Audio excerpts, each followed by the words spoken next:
This is Pet Life Radio. Let's talk pets.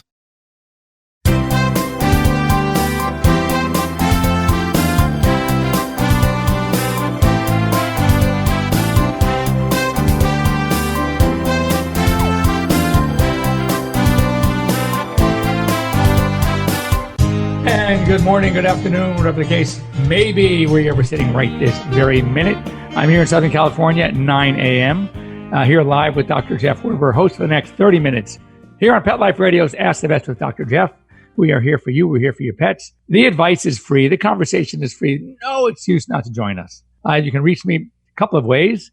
Good old-fashioned telephone, 877, toll-free, 877-385-8882. Once again, 877-385-8882. Or, better yet, log on to PetLifeRadio.com on your phone or computer. You go to shows. You scroll down to Ask the Vets with Dr. Jeff. You click on it, and there will be a link left to you there by Mark, our producer, directly to join us here on Zoom. And it's fun. It's video. And as I always say, as we're learning more and seeing more and more the popularity of and the growth of telemedicine, you want to get used to it. Sitting in front of your phone, your computer, talking to your doctor, talking to a doctor. You know what? It's way better than Dr. Google. I mean, Dr. Google sensationalizes, according to Dr. Google, half of your animals are going to be dying because they ate a Hershey's Kiss. So, we don't want to scare the you-know-what out of you. So even when your dog is losing you-know-what out of him, it freaks you out, and a lot of call, oh, my God, my dog has blood in his poop. Oh, my God, what am I going to do? He's dying.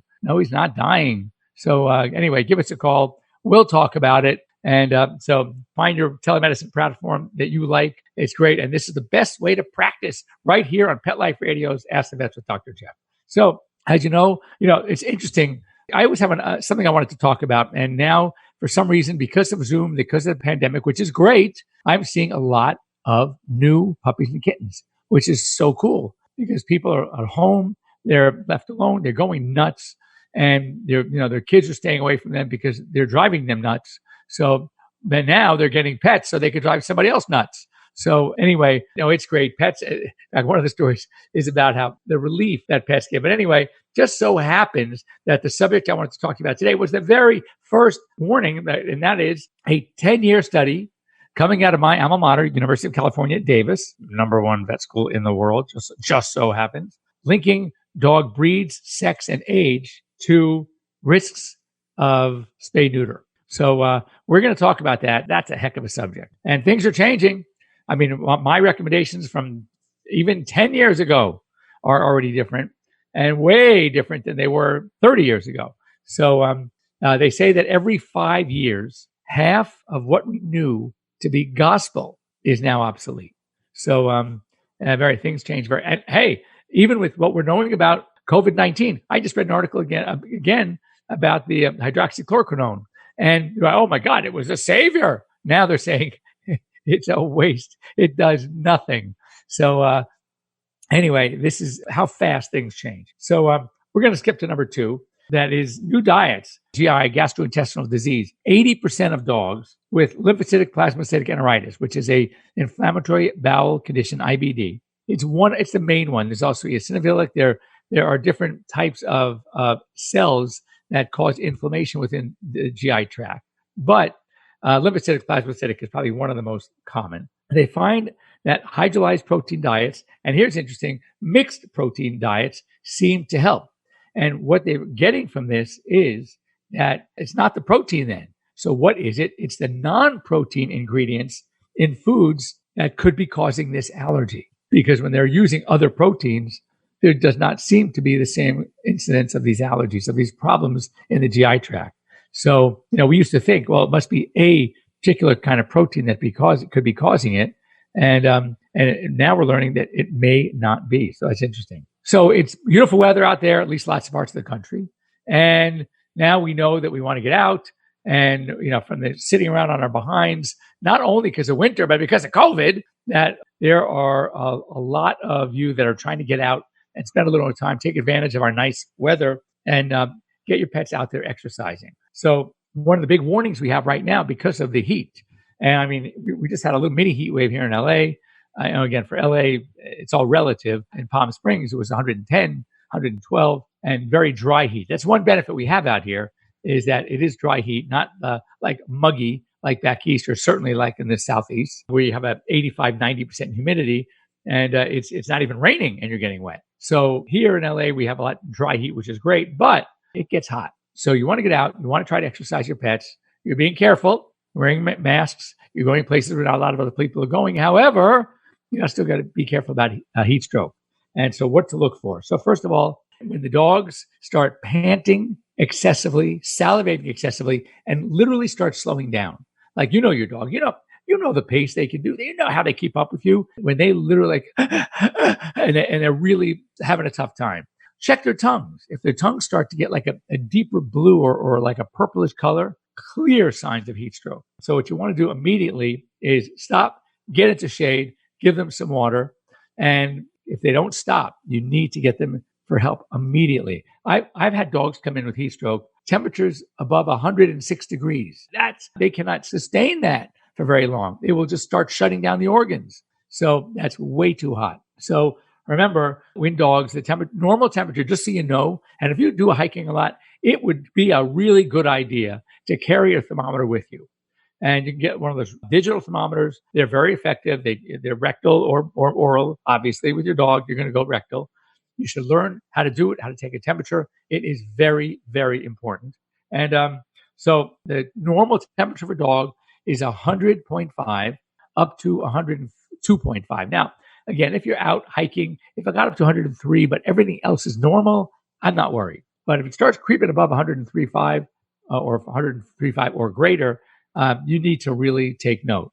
So always have plenty of water with you. Make sure you take plenty of stops. And of course, look for always areas in the shade. And it's very important to avoid heat stroke. And kind of like rattlesnake bites, we talked about this a couple of weeks ago. You need to know where the closest open veterinary or emergency facility is, just in case there's a problem. And like I said, if you are hiking in areas where there's snakes, make sure to get your rattlesnake vaccine. It's not a cure. It's not going to stop the reaction. It doesn't mean you just can, don't worry, he's bit by a snake, but I gave him the vaccine. No. You still have to get him to the vet as soon as you can, but it will buy you some time. And a good idea is, despite the willingness to get out there, is you want to get them exercising out early in the morning or late into the evening. But one warning about late evening, even though it might be cooling off a little, and depends where you are, it may not be cooling off very little at all, but it should. But remember, from the hot sun beating on pavement, especially blacktop asphalt, it is very, very hot. It retains its heat for hours. So again, you still can do it. Be careful, but watch their paws, watch their feet. You might want to get these little paw pads or paw protectors, little booties, something to help them protect them from the hot asphalt. So here it is. Here's the story I was talking about earlier. So pets help their parents during the pandemic. They help reduce stress, and they help the quarantine period be less overwhelming. So maybe that's why we are seeing such a surge in pets. In fact, I was listening. I was out in my car this morning listening to a radio broadcast, and they had a guest from a pet rescue on. And what he was saying is that some of the rescues they work with, it's like a group of rescues. They are literally getting cleaned out of dogs, which are good and bad. Why good? Well, good, obviously, why it's good. Saving a life, we know what the benefit of pet parenting is, et cetera, et cetera. But why is it dangerous? Because you remember when 101 Dalmatians came out, every single time it comes out, Dalmatians start soaring in popularity. But what happens? People get bored of them. They're not always the best dogs for everybody. And so what happens is now they want to return them and the shelters start filling up. My only fear is that in time, once life hopefully gets back to normal, that need for that pet may change and people change with that need. And sadly, some of these pets might be brought back to shelters. It is very sad, but the reality. I just got something today. It says, better than all the money in the world, better than gold, diamonds, or any material thing is the love of a dog and all the happiness they bring. So how true, how true. And we know it. Those of us that are animal lovers certainly know it. And it's the most unconditional love. It is amazing. Overheating, let's go back to that little story. I don't, these just come at me and I don't really, I should probably put them all together. But here we go. Factors that could predispose to overheating would be weight, all right, age, skull morphology. And so we know when we talk about skull morphology, we're talking about brachycephalic breeds. Those are the breeds whose faces are like pushed in. It's like kind of taking a 6-inch snout and pushing it to 2 inches. And so what happens is when they get hot, when they overheat. So what are we talking about? We have Chow Chows are notorious for this. English Bulldogs, French Bulldogs. Trust me, I know about the Frenchies. And interestingly, the Dog de Bordeaux. For those of you who don't know, that is the French Mastiff. Fantastic, fantastic dogs. And remember Turner and Hooch? That was Hooch.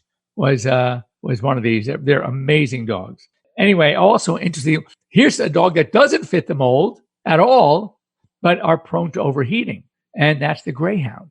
So don't know why. It could be they do have very short coats, very thin skin. They were built for racing. Clearly, the Sighthound, and it very well could be that they're getting the heat, even though it's not coming from the respiratory tract per se, like those other short-faced dogs, but something about their body mass, how much of it is covered by thin skin that may be absorbing more heat through that thin skin. So you need to be very, very careful with them. And another thing, I can see this about Greyhounds too, is that Greyhounds, believe it or not, are couch potatoes. That's why they're such great dogs to rescue. They're great for apartments. They're great for studios because though they are built and meant for racing, when they're not racing, they will share the couch with you. They are great. But when they get out and are given the ability to run, that's where their Greyhound comes in, and they will run like crazy. So it may be the reason why they overheat is because they can't, by the time they realize how much they've overexerted, it's almost too late because they are just built for running. So they are running and running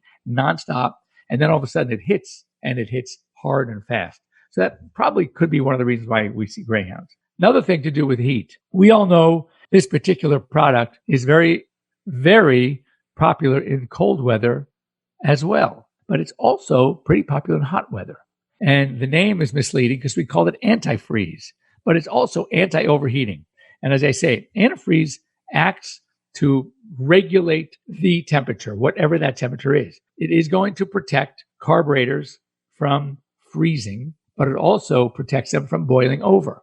Think of it as the thermos that you could make your carburetor, all right, and your water cooling system into, I should say, the radiator and the water cooling system into a thermos. So what happens when the water is there and it starts heating up, overheating, because during this hot weather, cars tend to overheat. It is the antifreeze that continues to keep that water in the cooling system regulated. So the radiator water is not going to boil over. You're not going to have the steam coming out of the front of your car, etc. Here's the problem, is that all radiators have a little overflow. It's that little tube that comes off the side. So before that seal pops up and you blow your engine cooling system, a lot of the excess overheated water drips out. Well, what is dripping out onto your concrete driveway or onto the street? It is the coolant, all right? So we have the coolant with antifreeze in it. So what happens is that ethylene glycol, the active ingredient, is extremely, extremely sweet, and dogs love to lick it. So you have a little puddle under your car from the radiator that is boiling over a little bit, and the coolant that you put in there is now on your driveway in a puddle. Dogs will lick it up. It is extremely toxic, beyond toxic. So you got to be very, very, very careful. It will cause kidney shutdown. It's literally, you got to get them to the vet right away. They need to be on fluids. It is emergency. So it is called ethylene glycol toxicity, and it is bad news. Unfortunately, it's the active ingredient. There was a little girl years ago who went to her congressman and had a petition signed. And I don't know what happened ultimately, but they were going to be adding bitters to the antifreezes, and many of them have done this already, to make the taste extremely objectionable, to cover up that sweet taste, which is very attractive. I'm hoping many, many companies have used it. It was supposed to go into a law. I don't know if it ever did. But anyway, look for the right antifreeze that is very lousy tasting so your dogs don't lap it up. Anyway, we're at that time for a quick break.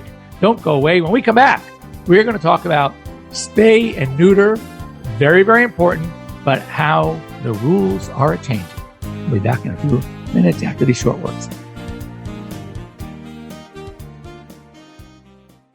She's a purebred, orange and white, Brittany. But when we adopted April, she started scratching like crazy. I said, what you put into a dog is what you get out. DINOVITE.com.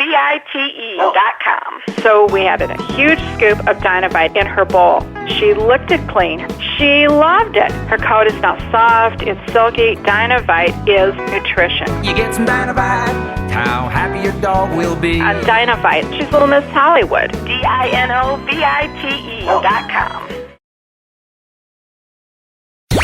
Let's talk pets Let's talk pets on Pet Life Radio. Pet Life Radio. PetLifeRadio.com.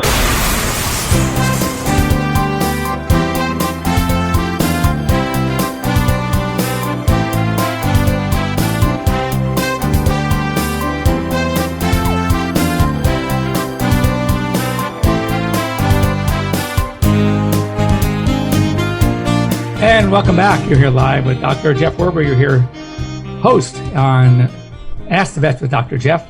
And we're here, so we want to hear from you. Now, this is important stuff. I want you to listen carefully because rules are changing.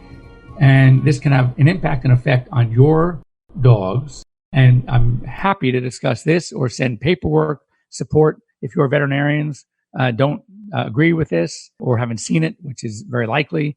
So anyway, this was a 10-year study, thousands and thousands of dogs done at UC Davis. They were looking at the effects of dog breeds, age, and of course, sex have on the spay-neuter procedures and came up with a lot of things. So first of all, let's talk early spay-neuter. Early spay-neuter is prepubertal. Usually, for rescue puppies and kittens, they really have like very early, like they're doing it at 8 to 12 weeks.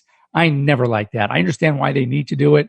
They need to do it because of problems with, even though people prepay, they get a voucher to come in when the dogs are older or the kittens are older and have it done. They don't. It lends to the problem with overpopulation. I get it. I wish there was a better way, but sometimes with these animals, I do agree that they need to be fixed before they leave the rescue or the shelter because owners out there just don't understand the importance. We're talking about animals that you have under your control. So early spay neuter typically is around 6 months. Why 6 months? And this is one that really bothers me. And you need to know about it because it's so annoying. Small breeds have a tendency to not lose their baby teeth on schedule. We call them deciduous teeth. And the issue is retained deciduous teeth. Now, we know that the process of exchange from baby deciduous teeth to adult teeth is usually completed by 5.5 to 6 months of age.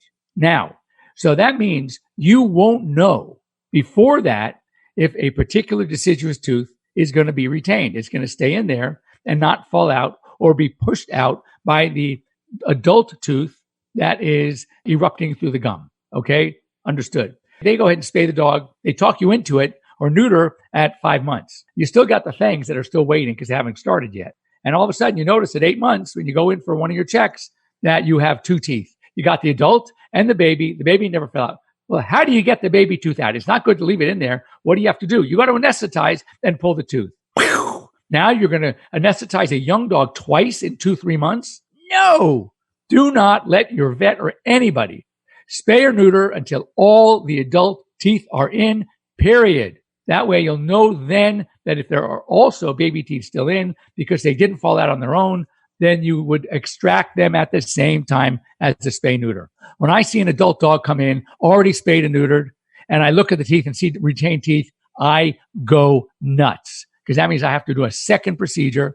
And think about it. When you have dogs and you hear stories all the time about dogs dying from the surgery, it's not the surgery.